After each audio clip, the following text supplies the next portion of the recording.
That's like 4 inches that way. 4 inches This that way. way. Because we're good then. We are How's live. that? Live. You ready? Yep. Okay, welcome everybody. With what we're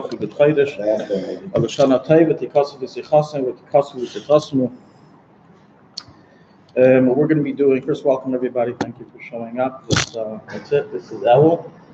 Elul is the month where it's considered the breakaway month from life. It used to be in Europe that all the Balabatim, the businessmen, would take Elul off and enter into yeshiva for about a month, for the whole period of time.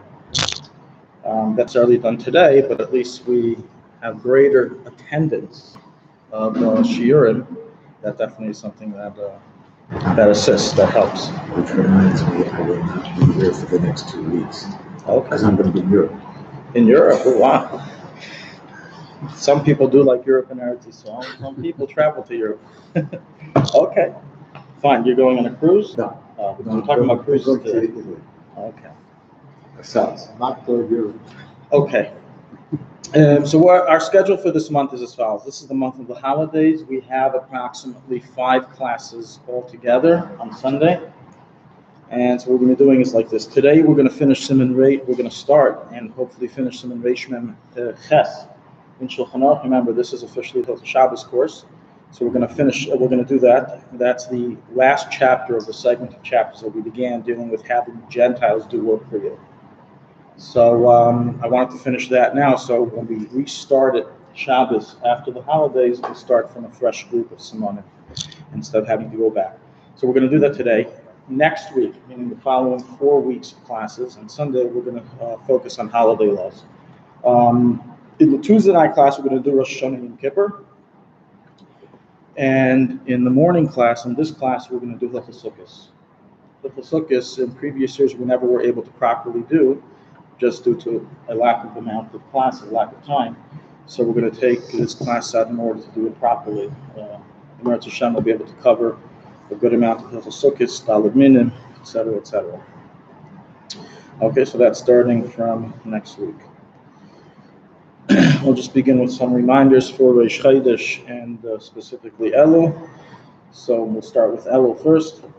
We started today saying 3 kapitlos. Even though we said today Yom Aleph of Tehillim, we repeat the first 3, and we continue saying sets of following 3s in the following days until Yom Kippur when we complete it. This is a tradition of the Baal Shem Tov, as written in today's Yom Yom. And in its source, where it's a sikh of the Rebbe Rayatz, where the Rebbe Rashab told him over this, so the Rebbe Rayatz writes that he found the Rebbe Rashab saying Tehillim with many tears in his eyes. He was crying during the saying his Tehillim, and it's a very special Tehillim that we say in specifically this order. We also began today the blowing of the shofar.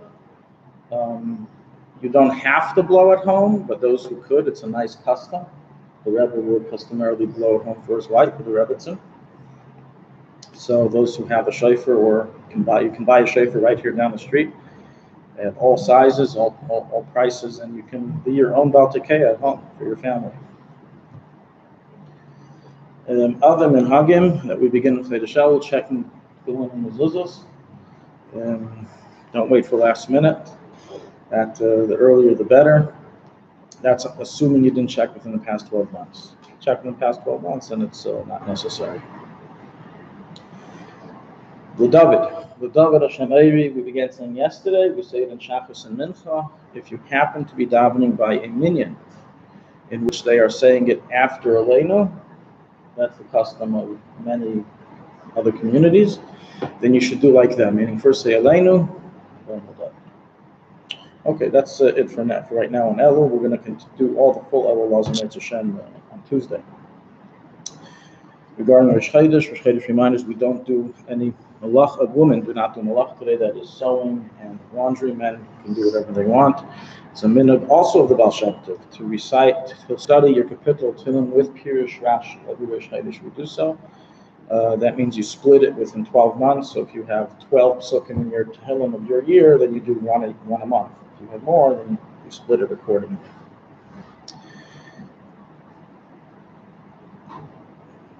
We'll conclude with one last minhag that there's a mitzvah to have a seuda, a special meal on Rosh Chodesh. It's a very important kind of lost tradition, but it's meant to be kept. You can fulfill this by having any special delicacy, anything out of ordinary that you don't normally have on a weekday. You have in Rosh Chodesh, you fulfill it by doing so. Okay, so we're going to jump right into our ship, Siman Reish Mem Ches. And Shulchan Aruch discusses the laws of traveling on Shabbos, or over Shabbos, I should say. Specifically regarding a ship, in the end, it also discusses regarding a caravan. Remember, back then, a caravan would usually mean camels. Those were the modes of travel. And we're going to, in the end, compare this and analyze this regarding modern forms of transportation, such as an airplane, a train, etc. Ships. Also, some things have changed, even with original halachas with ships. We're going to discuss that all in detail. Practically, what does this siman touch upon? Practically in our lives. So, unless you plan on traveling, it's really not relevant. If you don't plan on traveling, then what do you need another siman for? But if you do plan on traveling, and there may be a question regarding Shabbos, and this is where the siman comes up. This usually commonly comes up today regarding cruises. Now, you don't have to go on a cruise, and you usually don't have to travel by ship to get to your destination. You can just take a plane. I don't know if anybody really takes ships to get to their destination, do they? I don't think so. Unless you're on a cruise. But those who do enjoy cruises, then the question usually comes up, what do you do about Shabbos? If the cruise is going to be overseas on Shabbos, is it mutter at all to go on such a cruise? And what about these kosher cruises that they have? What do they do to circumvent all the issues that we are going to discuss? We'll also go into a little bit of historical learning on what occurred in the early years of this country, in Israel, where the form of transportation most commonly used were not airplanes in the 50s, but ships. And there was a big issue regarding traveling on the Israeli ships because of this problem of them traveling on Shabbos, as we'll discuss. Another question that comes up based on the siman is booking a flight that may have a chance of overlapping into Shabbos, or perhaps will certainly overlap into Shabbos. May you do so? What if it's a time of great need? You need to arrive somewhere. May a person travel on a plane that will arrive on Shabbos, or chance that they will arrive on Shabbos? What about using public transportation on Shabbos, taking the train somewhere, just jumping on? Let's say you avoid all the Isurim. What are the issues involved in doing so? So those are the topics of discussion. I'm going to give a little introduction before we dive into the actual siman. This is a very complex siman. The reason why it's so complex is because whenever you have a halacha that incorporates many different subjects of prohibitions, so you're balancing a number of different things in order to get it right. You know, in laws of cooking on Shabbos, all I have to worry about is not to cook. So I'll get the laws of cooking straight, and I can do it. It's fine. But here in the laws of ships, where so many different aspects, as we're going to learn in a moment, have to be dealt with to make sure that they're negated for it to be mutter, and that's what makes this matter quite complex. So probably you'll be confused at the end of this chapter. You'll just know that traveling over Shabbos has a lot of shilas involved, and you have to ask a rav, who's a baki in the siman, in order to get a proper answer of what to do. But we're going to go through it and hopefully clarify as much as we can. There are 6 possible issues involved, halachic issues involved in traveling over Shabbos on any mode of transportation. First issue that's discussed, as we're going to soon see inside, is what's called the loss of Einig Shabbos. The sages required a Jew to enjoy Shabbos.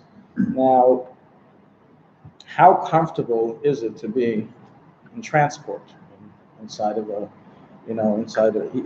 let's take a ship, for example, even if you're taking a luxury cruise. First of all, we all know all the stories that happen with all these different cruises and mishaps that happen. Carnival, I think it was Carnival, they should forgive me and should not sue me if I made a mistake in the name, but it was one of the big cruise lines. A few years back, they lost electricity. Carnival's Rishon, yeah. They lost electricity off the coast of Mexico. They were in the Mexico Bay. And they were, as people said, they were in a living nightmare for the next 3 days until the way it was all over the news. It was like getting out of. It was horrible. I don't want to go into the details, but let's just say there was no sanitation. It was absolutely, remember that. Remember that now. So number one, you're stuck in the middle of nowhere. You're taking a chance of something happening. These things do happen. Number two is there's something called seasick. When you're on the sea and you're bouncing up and down, no matter how luxurious your cabin is, that's not going to make a difference in affecting your seasickness. Mhm. People get seasick. So the sages were worried if we allow people to take cruises over Shabbos, back then it wasn't about cruises, it was about Pasha travel. This was the method of travel. There's no other way to get from one point to another other than a ship. If we allow people to travel over Shabbos, then we're allowing them to nullify Emek Shabbos, as they're going to be seasick over the journey and they're not going to be able to properly enjoy Shabbos. The same thing could apply in a train and a plane. Nobody feels comfortable traveling in public transportation. I think we could agree on that, right? In fact, some people feel so uncomfortable that they'd rather invest in a car, even if it's not monetarily worth it for them, just so they have the luxury of not depending on public transportation. But one thing's clear is that traveling is stressful. Whether it be by train, by bus, whatever it is. So that's the first issue. The first issue is there's a problem here of nullifying Enik Shabbos, which is say just prohibited one to do. The second issue is Tchum Shabbos. There's a biblical mitzvah, in fact, according to some Rishonim, this is one of the only Shabbos laws that are actually listed as part of the 613, in addition to just keep Shabbos, right? All the Lamatas Malachas are basically based on Leisasu Malacha, that one command of don't do work. But the command of Tchumen, according to many Rishonim, is a separate law. It's a separate say that a Jew is not allowed to leave his a certain amount of surrounding area on Shabbos. Biblically, it's called Yud Beis Mil. Rabbinically, it's 2,000 amas. Even from here to Meron is a problem. Rabbinically. So you can't walk from here to Meron. But biblically, you don't transgress unless you travel on Shabbos. Yud Beis Mil, which is approximately 1 mil is about 18 minutes or 24 minutes worth of walking. So Yud Beis is 12 times that, either 18 or 24 is the machlekes. So that would be the distance, which is also not so far. When we travel in the car, we can be traveling Yud Beis Mil in 5 minutes. So, on foot, obviously, it'll take a few hours, but this would be the biblical prohibition. So the problem with traveling is that when you travel, you're moving. If you're not moving when you're traveling, then what are you doing, right? You're traveling, you're moving, you're consuming space, you're going up, you're progressing, and you're going to pass this amount of space of either the Beis Mil or of even 2,000 amas, which is nonetheless rabbinically forbidden. So because of this is a second issue we're faced with when we want to travel over Shabbos. The third issue that we're faced with is very simple, Chil Shabbos. When you're traveling, especially if you're on a ship or on an airplane, you're putting yourself in sakana. When you're traveling on a bus, worst comes to worst, the bus breaks down, your car breaks down. You make Shabbos off the road. People do it every year. Every single week in the Catskills, there's people making Shabbos on the sidewalk. Happens. What can you do? There's nothing you can do about it. But what are you going to do if your plane breaks down? You have to be Mechal Shabbos. You have to be Mechal Shabbos to save yourself. Same thing in a ship. So you're entering yourself into a situation you may need to do Chilul Shabbos. Even if you personally will not need to do it, and this is the fourth issue, it's possible, or not even possible, I should say, probable, back then it was probable, today it's definite, that the workers of the ship who are working for you, in essence, you're paying them, you are a passenger, that they will do malach on the ship on your behalf on Shabbos. So they're going to run the ship, they're going to run the plane on your behalf on Shabbos, which is malach. This is the Isra Milanachar. This is how this siman connects with all the previous simanim that we started. So that's the fourth issue. The third issue is you doing Chil Shabbos. The fourth issue is someone doing it on your behalf. The fifth issue that we find, which is not even at all touched upon in this siman, is carrying. Are you allowed to carry on an airplane? Are you allowed to carry in a ship on Shabbos? Even though you say, why not? It's closed up. There's an Eruv, right? It's a Rishus HaYachid, but it's owned by everybody. In order to carry in an area that's owned by everybody, you need to do Eruv Chaseris. There's a whole issue again. Second of all, there's an issue of What happens if it lands on Shabbos? Can you get off? As the halacha is that if you pass Tchum Shabbos, if you pass the area of Tchum Shabbos, you're now let it go from inside to outside or outside to inside.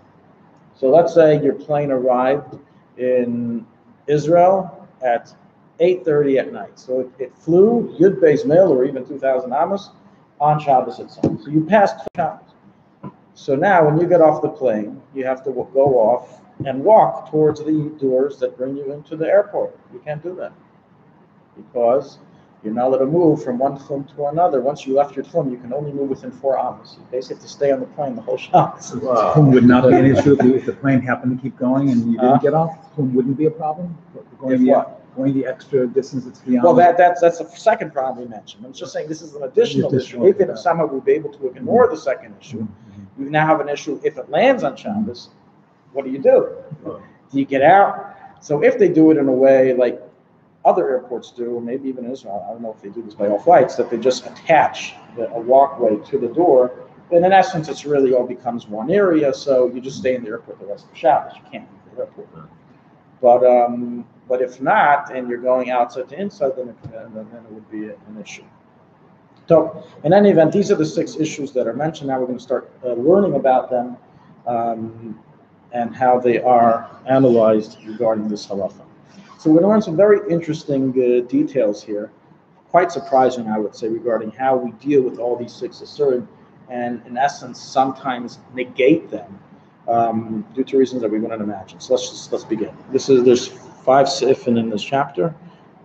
We do encourage everyone to have a Shulchan Aruch to look inside, but it's your prerogative, but encouraged. The 5th one you said wasn't in the actual set of 5th and halachas? 6th, no. So where did you? It's understood that these are issues that come up. Okay, like for example, it doesn't speak about the weight, the stewardess warming up your food, but that is an issue if your stewardess warming up your food on Shabbos. And these are issues that you aren't mentioned, but are issues. Okay. Dina mafik b'sfina leilach b'shar b'Shabbos b'dal sifin. It's 4 halachas. It's 4 halachas in someone traveling on Shabbos in a ship or in a caravan. This is touches on home in my families. We have a family diary of how great ancestors reached Egypt in the 1800s. They traveled from a city called Basra in Iraq. It's in the southern eastern tip of Iraq. So they traveled from there and made a journey so there to discuss their journey. The whole journey is discussed in the diary. It was written in Arabic. We had to translate it to English. So we have it. It's like 100 pages long. And so they discuss also Shabbos, what they did, how they were traveling by camel and where they stopped, what they did for Shabbos. It's very interesting. And so this is back in the day how people used to travel. Mutter lahaflik b'sfina afilu b'erev Shabbos and meilach advar mitzvah. Opens up the mechaber this halacha. It is permitted to travel on ship over Shabbos, even if you enter the ship on erev Shabbos itself, if you are traveling for the sake of a mitzvah. So for the sake of a mitzvah, the mechaber is already throwing it out there. We're pretty much allowing you to travel on the ship over Shabbos and ignore the many issues that we said. But there's some conditions. You have to tell the captain, or whoever it is that's representing the ship, that I am going to travel on your ship over Shabbos, but I'm asking you to please stop the ship, at bay or go to a dock for the period of Shabbos. As you can imagine, unless this guy is the owner, even by Titanic, they didn't want to listen to the owner. He was the owner, and it's unfortunate that they did listen to him. That's why they crashed. But it was not the captain didn't listen to him. He circumvented the captain. But even the owner doesn't have the power. Yeah, he illegally circumvented the captain. That's why he became so infamous after that event. He was blamed for the whole thing. In any event, they're obviously not going to listen to you. Look at the schedule. If the schedule says we plan on docking for a Saturday, then that's what we're going to be doing regardless of your request. Nonetheless, you have a requirement to ask. Whether they fulfill it or not is not your business. But I asked them. You're traveling for a mitzvah, no problem. We'll let you ignore the issues we mentioned, but Tell them that you're asking them to stop on Shabbos. They start saying, of course, are you asking? Of course we want. That's it. You did your job, you asked. And then afterwards says the Mechaber, he doesn't listen, we don't care. However, if you're traveling for leisure purposes, not mitzvah purposes, either for a vacation or for the sake of business, you're traveling for business, parnusa.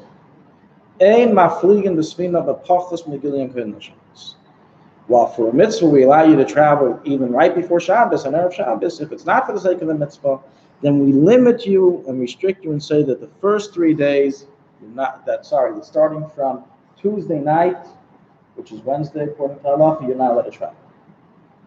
3 days you're not allowed to travel. That's Wednesday, Thursday, Friday. But prior to Tuesday night, meaning on Sunday, Monday, and Tuesday, Shari, it's permitted. So here says the Ramah. Very interesting halacha. We would think, after I mentioned all of the issues that are involved in traveling, that this simon should be so simple. It's forbidden to travel on any transportation over Shabbos because of the 6 issues, period. But instead, they gave us all these different ways of allowance, and that's what makes it so complex to understand when the cases of allowance apply. So if you get on before Tuesday and it's extending them through Shabbos, that's what the stipulation is with the business. If it's for a mitzvah, anytime. Right. Except Shabbos itself. Right. And then before Shabbos. If it's the Rishus, you're traveling just for whatever other non-mitzvah related reason, then you cannot travel from Tuesday night. But before Tuesday night, you can travel. In other words, before Tuesday night and extending all the way through Shabbos. Correct. Yes. You can always travel any day you want, as we're going to learn later on, if it's arriving that day. Yeah. Or the next day, just before Shabbos. This is discussing it'll for certain travel of Shabbos. And says the Ramah that this allowance applies. Okay, whatever. Back then, they used to have ships that, or boats that animals would, in shallow waters, would carry them. Whatever. So he's saying that even though generally you're not allowed to have an animal lead your wagon on Shabbos, it's the Isser Mechamer, saying here it's mutter to get on Tuesday before nighttime, and even if animals will be carrying the ship. And even if the water is not 10 tefach high. What is the Ramah saying here? Let me explain. We mentioned in the second issue before the issue of tchumen. You're not allowed to pass a certain amount of length on Shabbos. So the halacha is that on water, on the ocean, if you are 10 tefachim above the seabed, 10 tefachim is 80 centimeters, about this high, above the seabed. It depends on where you travel, but in the sea, yes. In the sea, you are. Then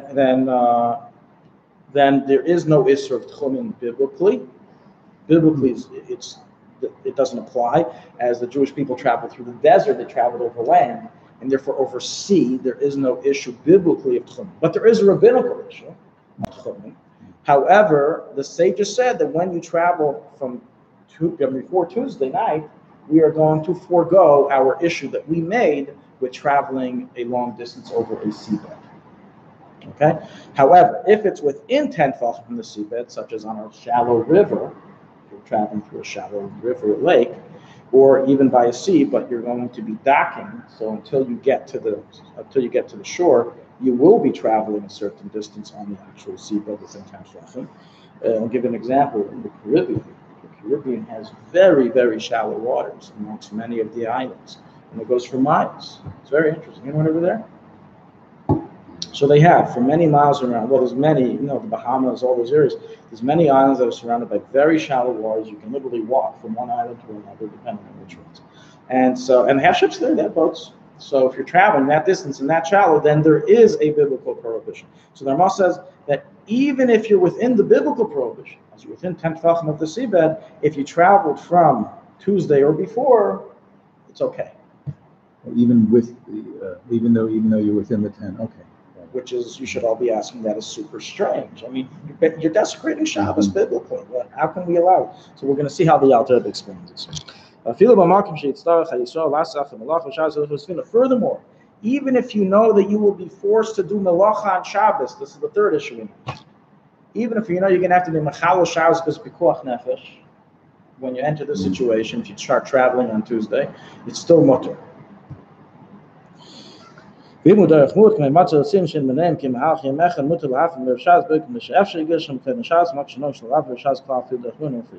the Rama concludes that this is all this entire restriction of for a mitzvah you can do until Shabbos, for a non-mitzvah you have to start before Tuesday night, is only if the plan is to travel over Shabbos. But if you plan to arrive to your destination before Shabbos, there's no restrictions at all. You don't have to worry, well, maybe something will happen and end up staying for Shabbos. You can travel whenever you want. So the Mechaber in the next Sif, in Sif Beis, now discusses what is exactly the reason of the 3 days. What's this 3-day business that we mentioned? It's very strange. Buffer, some kind of buffer that allows. What is it? Why? Mm-hmm. So he's going to discuss regarding Einik Shabbos, but then we're going to apply it also regarding everything else. Let's see.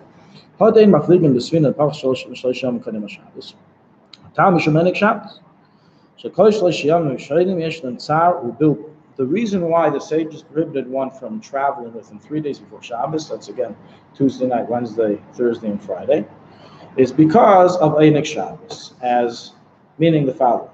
Since during 3 days of travel, the first 3 days of travel on a ship, a person usually has seasickness, it takes some time for him to get used to it.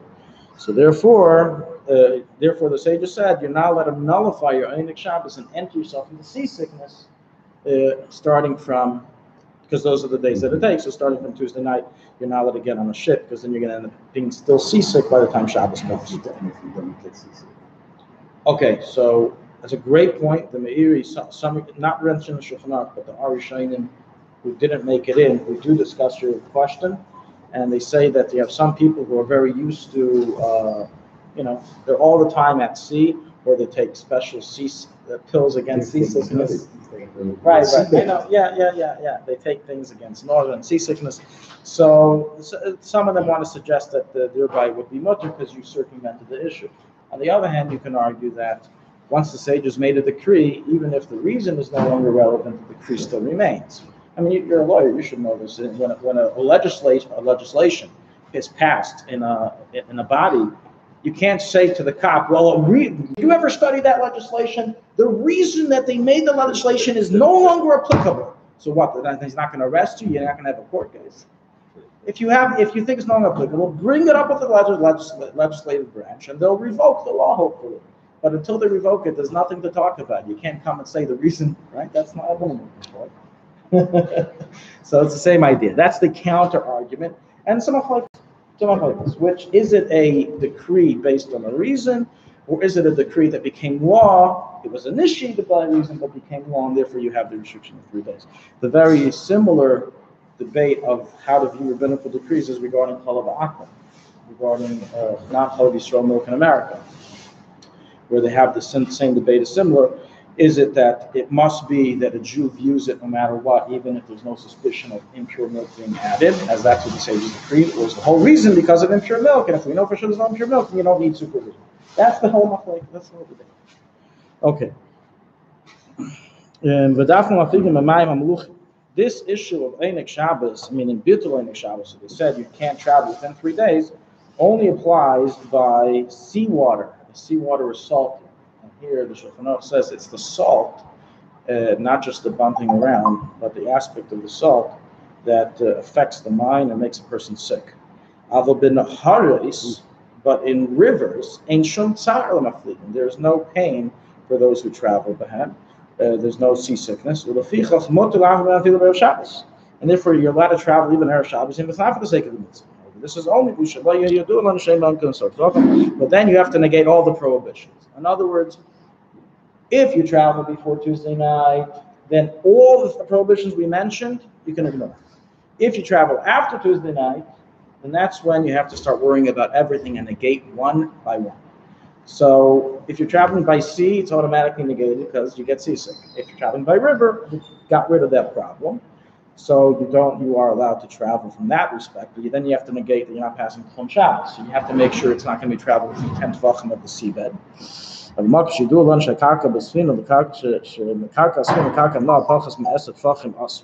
In a place that you know that from the seabed to the ship, to the bottom of the ship, is less than 10 tvachim, then it would be forbidden to travel. If it's going to be going past the amount that you're allowed to travel, 2,000 amas. So too, even if you know for sure we're traveling overseas, it's way above It's many, many meters above sea level, the seabed.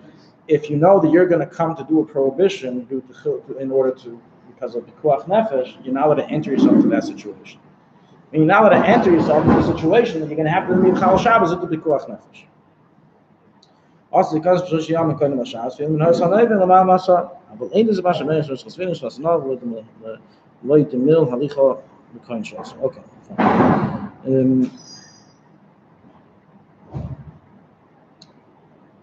I'm going to read now the next two seifim inside, and then we're going to summarize everything and all the bottom line halacha, what comes out of everything, and how to explain. Sif Gimel is referring to traveling on Shabbos itself. Meaning to go on a ship on Shabbos. Says the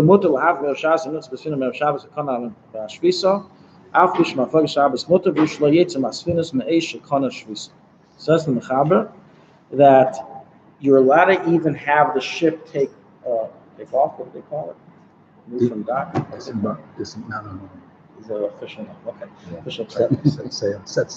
Set sail. Okay. Something like that. Set sail. I think that's an old term. Yeah. So you can't have the ship move away from the dock and begin its journey on Shabbos. You can even have it happen on Shabbos itself if you went into the ship before Shabbos. So the boarding time is at 3 in the afternoon. Take off. We're moving off at 7:30. Shabbos already begins. If you were in the ship beforehand, it's okay. Meaning, again, when it's mutter to travel Erev Shabbos, as we said before, either for the sake of a mitzvah or not for the sake of mitzvah, you negated every one of those issues we said, then even on Shabbos itself, you can travel by entering the ship before Shabbos and then waiting till Shabbos begins. The Ramah here takes an even more lenient approach. Even if you entered the ship, put your stuff down, checked in, you got your room, you left, you went home, shari, and then you came back, it's permitted. Since you already basically established your place of setting there before Shabbos, so it's mutter to enter it on Shabbos and begin to set sail. Some say you have to be b'fam. This is what we're learning now is history. This is how in Ashkenazi communities people sometimes had to travel over Shabbos. The ships didn't take off every day. Sometimes it was once a month, and if and not always did you know when it would go. You already bought a ticket for thousands of dollars, and the schedule came out that it's leaving on Shabbos. What do you do? It's not. It is a big deal to delay your flight, to delay your journey, because who knows when everything's gonna come again. So what they would do is that even if it was leaving on Shabbos, they would before Shabbos enter the cabin, check in, make kiddush on the ship, go home, do Suda Shabbos at home, and then come back before the ship sails. So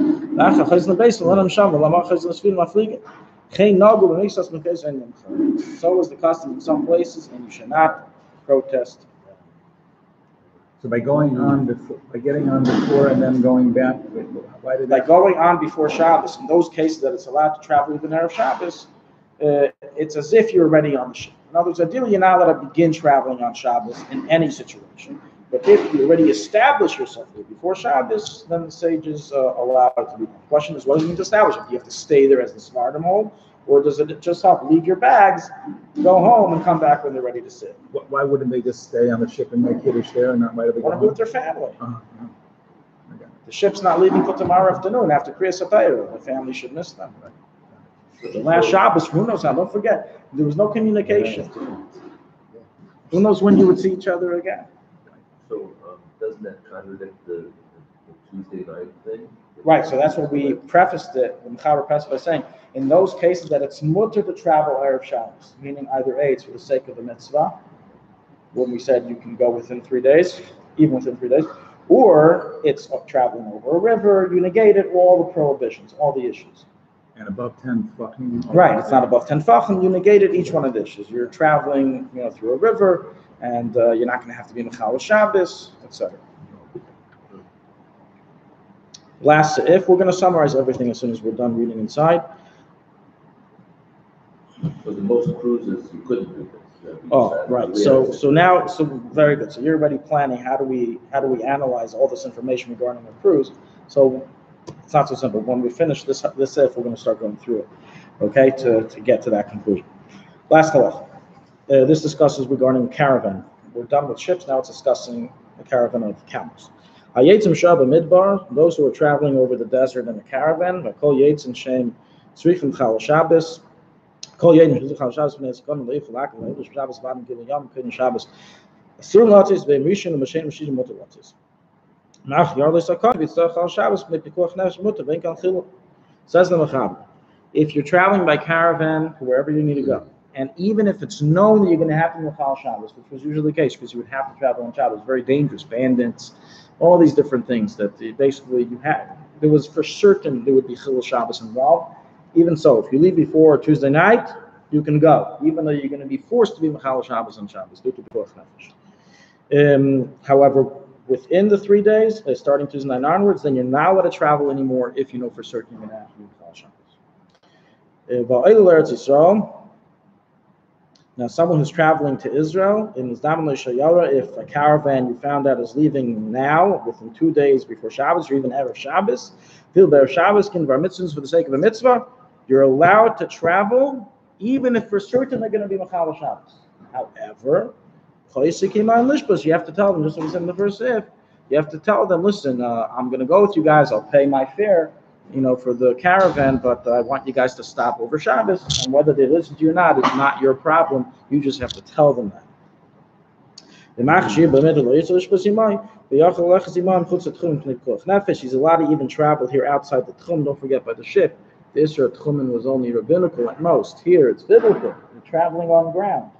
Nonetheless, because of Pikuach Nefesh, you're allowed to travel. You can't stay alone. If they're going to say, listen, do what you want, you can stay alone, we'll continue, and you have to continue because you're already going to be alone with bandits, with robbers, with animals. It's known the Or HaChaim HaKadosh, he was one of a kind who, when it came to traveling to Eretz Yisrael,